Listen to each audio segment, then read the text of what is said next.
Hello and welcome into San Antonio on the side of tonight's Final Four matchup between the South Carolina Gamecocks and the Stanford Cardinal. I'm Cade Crenshaw, joined today by our own Kendall Smith alongside of the Daily Gamecocks co-sports editors Faith Worrell and Michael Sauls. Great to have everyone here as we're going to preview tonight's Final Four matchup.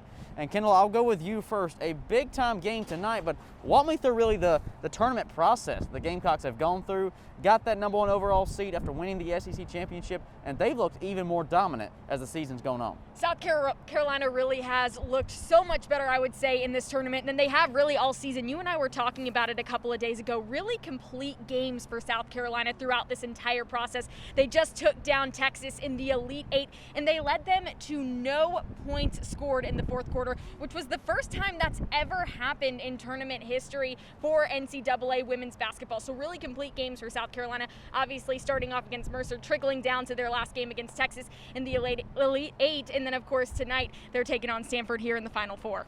And that game will be tonight at 6 p.m. Eastern, 5 p.m. Central Time here in Texas.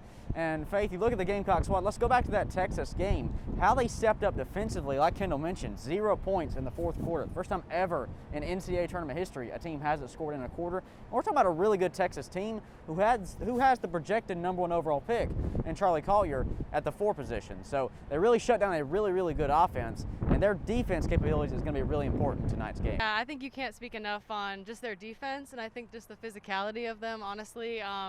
They're really showing up when they need to, which I think is what exactly they're going to need to do tonight. Tonight they're going to be facing a really strong offense, really deep offense. They're going to have a lot of players coming in and rotating in, and Dawn said herself, you know, we're not going to focus on the specific players. We're going to focus on the overall, just dismantling what they're doing and really just taking down their offensive strategy as a whole. And I think as long as we stay physical for all 60 minutes, I think we'll be good to go. Not only do we call them a deep offense with the Stanford Cardinal, but Michael, you talk about well-balanced. 4 different players on their team shooting over 50% from the field. South Carolina's really going to have their hands full tonight with Stanford's offense. Yeah, absolutely. You've got a big down low in Cameron Brink. You've got a guard in Haley Jones. Just 2 of the 4 that are averaging over 50% from the field. I think defensively we've got to shut them down. If you have Aaliyah Boston down in the post going up against Brink, that'll be a big matchup, because if Aaliyah can neutralize her, then the rest of the offense can get going. And from a defensive standpoint, you knock out one 50% shooter, that's one less you got to deal with. So I think if the defense can get going offensively, we'll have the momentum for shooters like Zaya and Destiny to get open and get on top of the Stanford defense early. Now, while we're breaking down the gameplay tonight, you also have to look at the coaches, Michael. Look at Dawn Staley and Tara Van Driver, and what a relationship they've had for really the past 3 decades. Yeah, so I think it goes back to the early 1990s when Coach Vanderveer started off at Stanford, and Coach Staley was a player, a guard for Virginia. They met a couple times in the Final Four there. Obviously, Stanford got the best of Virginia there. And then they go on to 1996, where they played, Vanderveer was the U.S. women's basketball head coach. Staley played on that team. And then obviously they met again the last time in the Final Four in 2016, where the South Carolina Gamecocks got the best of Stanford there. 4 years ago to the day that South Carolina won the national championship in 2017. And Kendall, what do you see? Look back to 2017, compare it to now. This Gamecock team, they're a little bit different. They have a little bit different attitude and a lot more physicality. Coach Staley talked about it yesterday during her press conference. She said, this team is much more competitive than my 2017 national championship winning team, and that was my biggest takeaway from what Coach Staley thinks those big differences are in the 2 teams. Now, Asia Wilson talked about it a few days ago. She said, this team is way nicer than my 2017 national championship winning team was, but I really do think it does come down to that competitive drive, like you said, Cade. A little bit of a struggle earlier on in the season for these Lady Gamecocks. They lost 4 games, one of those to UConn, who is obviously in the Final Four here. So I think it just all comes down to their drive, their grit, getting out there tonight and really saying, hey, we want to be here, we want to be back in that national championship game, and just because we have 4 losses doesn't mean we can't be there and potentially take down UConn again if UConn does in fact beat Arizona tonight. Yeah, that game's going to be coming up later this evening, right around 9:30 Eastern time, all games televised on ESPN. And Faith, we talk about how, look back at those losses, whether it be UConn, NC State, Tennessee, or Texas A&M. We really mentioned the team identity has morphed, and they've become more a physical team, but also the defensive impact that they have on games. We mentioned how big of a factor that's going to be in tonight's game, but defensively, whether it be Zai Cook, Bree Bill, even Aaliyah Boston down low, one of the biggest factors that stuck out, especially in that Texas game, was Letitia Amir, a girl who really struggled with injuries the last couple of years, dating back to her high school years. But she's came in now. Look back at that Texas game. Had 2 fouls in 2 minutes in the first half. She finishes out with 9 blocks. That is the second most in a single half in NCAA women's basketball history.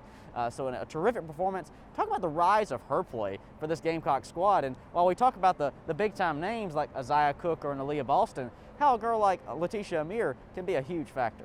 I think Letitia really proves just the heart of this team. You know, she's really ready to come back. I think all of them are just ready to prove that this is what they should have been doing last year. This is what they wanted to do. And I think just her heart and her drive to come back after the injuries and all the struggles that she had just really proves how much this team wants to be here. They have earned this spot. They've shown with their physicality and their discipline on defense that they are ready to be here and they are ready to shut down other teams. And I think that's what they're going to bring tonight. And I think if that's what they bring tonight, they'll be in a good spot for this game. And this will be a question for everyone. We'll start with Michael, though. Looking at tonight's game, what's the one thing that can make a difference for the Gamecocks? I think it's going to come down to defense. If the South Carolina defense can't get out on top and can't shut down shooters like Cameron Brink and Haley Jones, then Stanford's going to get out. They're efficient from three. They're one of the best in the country, especially in this tournament from three. And that's what we've seen. The main struggle with South Carolina has been the defensive play. So if the defensive play is not good, then I think Stanford will probably come out on top. So if Don Staley comes into the locker room and makes sure the defensive mindset is drilled into their heads, I think they'll do all right tonight. Stanford leads all teams in this tournament with 50 made three-pointers, so they love the long ball.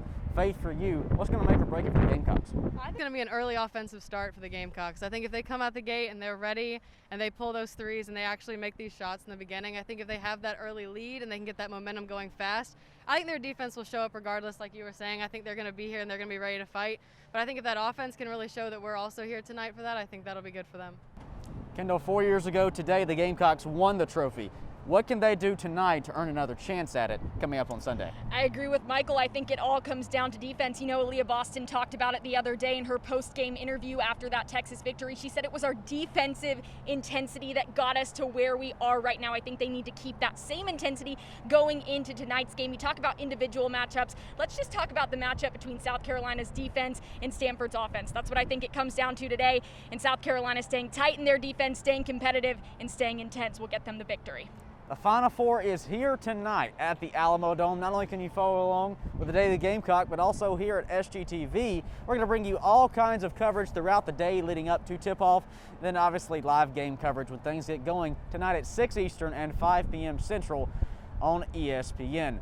For everyone here, I'm Cade Crenshaw. We'll see you tonight at the Final Four.